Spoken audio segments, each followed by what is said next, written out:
أعوذ بالله من الشيطان الرجيم بسم الله الرحمن الرحيم الحمد لله على كل حال. الصلاة والسلام على رسول الله وعلى آله وأصحابه أجمعين. أما بعد، رب اشرح لي صدري ويسر لي أمري واحلل عقدة من لساني يفقه قولي. السلام عليكم ورحمة الله وبركاته.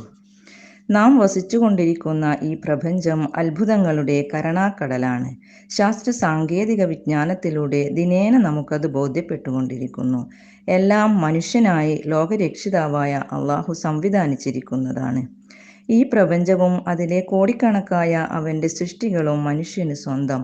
മനുഷ്യൻ്റെ തേട്ടമോ ആവശ്യപ്പെടലോ കൂടാതെ എല്ലാം വളരെ കൃത്യമായി സംവിധാനിച്ചിരിക്കുന്നു. അള്ളാഹുവിൻ്റെ അധിക സൃഷ്ടികളെക്കാളും അള്ളാഹു ആദരിക്കുകയും ഉത്കൃഷ്ടരാക്കുകയും ചെയ്തിരിക്കുന്നത് മനുഷ്യരെയാണ്. അള്ളാഹു മനുഷ്യന് നൽകിയതിൽ വെച്ച് ഏറ്റവും ഉത്തമമായിട്ടുള്ളത് സവിശേഷ ബുദ്ധിയാണ്. നന്മ തിന്മകളെ വിവേചിച്ചറിയാനും ഇഷ്ടമുള്ളത് സ്വീകരിക്കുവാനും തിരസ്കരിക്കുവാനും കഴിയുന്ന പ്രകൃതമാണ് മനുഷ്യരെ വ്യതിരിക്തമാക്കുന്നത്. നന്മകൾ ചെയ്യാനും തിന്മകൾ വെടിയാനും മനുഷ്യരെ പ്രാപ്തരാക്കുന്ന ദൈവിക മാർഗദർശനം സമയാസമയം അള്ളാഹു മനുഷ്യർക്കായി നൽകിയിട്ടുണ്ട്.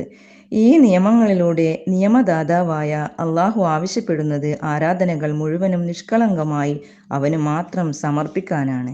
മനുഷ്യൻ്റെ പ്രഥമ ഉത്തരവാദിത്തം തനിക്ക് ഈ മനസ്സും ഐഹിക ജീവിതവും നൽകിയ രക്ഷിതാവിനെ കണ്ടെത്തലാണ്.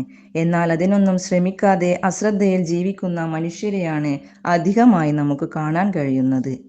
സമൂഹത്തിലെ നാനാതുറകളിലുള്ള മുഴുവൻ മനുഷ്യർക്കും അശ്രദ്ധ എന്ന രോഗം ബാധിക്കാറുണ്ട്. അതിൽ നിന്ന് രക്ഷ നേടാനായി വിശ്വാസികൾ അവലംബിക്കേണ്ടത് വിശുദ്ധ ഖുർആനും തിരുസുന്നത്തും സലഫുകളുടെ പാതയുമാകുന്നു. ഉറവ് വെള്ളം പാറയിൽ ദ്വാരമുണ്ടാക്കുന്നത് പോലെ അശ്രദ്ധ മൂലം കടുത്തു പോയ ഹൃദയങ്ങളിലേക്ക് അറിവിൻ്റെ പ്രകാശകിരണം കടത്തിവിട്ട് അശ്രദ്ധയിൽ നിന്ന് വിശ്വാസികളെ ഉണർത്തുവാൻ നാം ശ്രമിക്കണം. അശ്രദ്ധയിൽ നിന്ന് മുക്തമായി അറിവും പരമാവധി സമയവും പ്രയോജനപ്പെടുത്തി ഇസ്ലാമിക പ്രമാണങ്ങൾ മനസ്സിലാക്കി അശ്രദ്ധ വെടിഞ്ഞ് ഐഹിക ജീവിതവും പാരത്രികവുമായ ജീവിതം ധന്യമാക്കാൻ നാം പരമാവധി ശ്രമിക്കണം. മനുഷ്യൻ്റെ പ്രകൃതത്തിൽപ്പെട്ടതാണ് അശ്രദ്ധ. വിശുദ്ധ ഖുർആനിലും തിരുസുന്നത്തിലും നിരവധി സ്ഥലത്ത് അശ്രദ്ധയുടെ രൂപങ്ങൾ വിശദമാക്കുന്നുണ്ട്. ഇഹലോകത്ത് അശ്രദ്ധ വെടിഞ്ഞ് സ്വബോധത്തോടെ ജീവിക്കാൻ അള്ളാഹു മനുഷ്യന് എല്ലാ സംവിധാനവും ചെയ്തിരിക്കുന്നു. ആദ്യം ബുദ്ധിയും ബോധവും നൽകി. പ്രവാചകന്മാരെയും വേദഗ്രന്ഥങ്ങളും നിയോഗിച്ചയക്കുകയും ചെയ്തു. അറിവും കഴിവും കനിഞ്ഞരുളി. വെളിച്ചത്തോടെ സ്വബോധത്തോടെ കഴിയാൻ എല്ലാം നൽകി. എന്നിട്ടും തൻ്റെ ബുദ്ധിയും ശ്രദ്ധയും അവഗണിച്ചുകൊണ്ട് അശ്രദ്ധയിൽ കഴിച്ചുകൂട്ടുകയാണ് മനുഷ്യരിലധികവും. ശ്രദ്ധയില്ലാതെ സ്വബോധത്തോടെ കൃത്യമായി ഉപയോഗപ്പെടുത്താതെ അശ്രദ്ധയിൽ അകപ്പെട്ടവരെ സംബന്ധിച്ച് ഖുർആൻ ഒരുപാട് ആയത്തുകൾ വ്യക്തമാക്കുന്നുണ്ട്.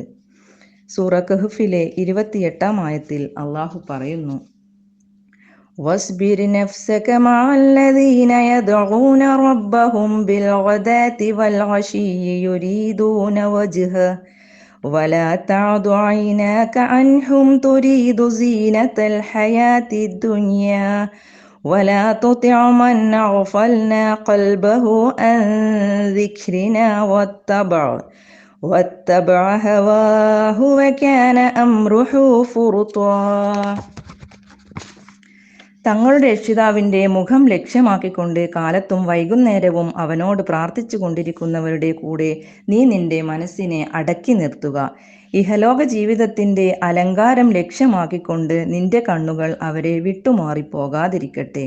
ഏതൊരുവൻ്റെ ഹൃദയത്തെ നമ്മുടെ സ്മരണയെ വിട്ട് നാം അശ്രദ്ധമാക്കിയിരിക്കുന്നുവോ, ഏതൊരുവൻ തന്നിഷ്ടത്തെ പിന്തുടരുകയും അവൻ്റെ കാര്യം അതിരുകവിഞ്ഞതായിരിക്കുകയും ചെയ്തുവോ, അവനെ നീ അനുസരിച്ചു പോകരുത്.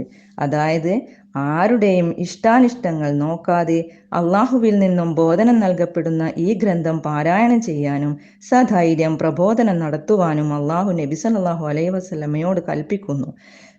സത്യത്തിൽ വിശ്വസിക്കാതെ തന്നിഷ്ടമനുസരിച്ച് ജീവിക്കുകയും അള്ളാഹുവോട് ഭയഭക്തിയില്ലാതെ അക്രമവും അനീതിയും കൈക്കൊള്ളുകയും ചെയ്തുകൊണ്ട് ഐഹിക ജീവിതത്തിൻ്റെ അലങ്കാരത്തെ ലക്ഷ്യമാക്കി ജീവിക്കുന്നവരുടെ കൂടെയല്ല നാം കൂട്ടുകൂടേണ്ടത്, മറിച്ച് ഭയഭക്തരായി ജീവിക്കുന്നവരുടെ കൂടെയാണ്. അള്ളാഹു നമ്മെ എല്ലാവരെയും ഭയഭക്തരായി ജീവിക്കുന്നവരുടെ കൂട്ടത്തിൽ ഉൾപ്പെടുത്തി അനുഗ്രഹിക്കുമാറാകട്ടെ. വ ആഖിറു ദഅവാന അനിൽ ഹംദുലില്ലാഹി റബ്ബിൽ ആലമീൻ. അസ്സലാമു അലൈക്കും വറഹ്മത്തുള്ളാഹി വബറകാതുഹു.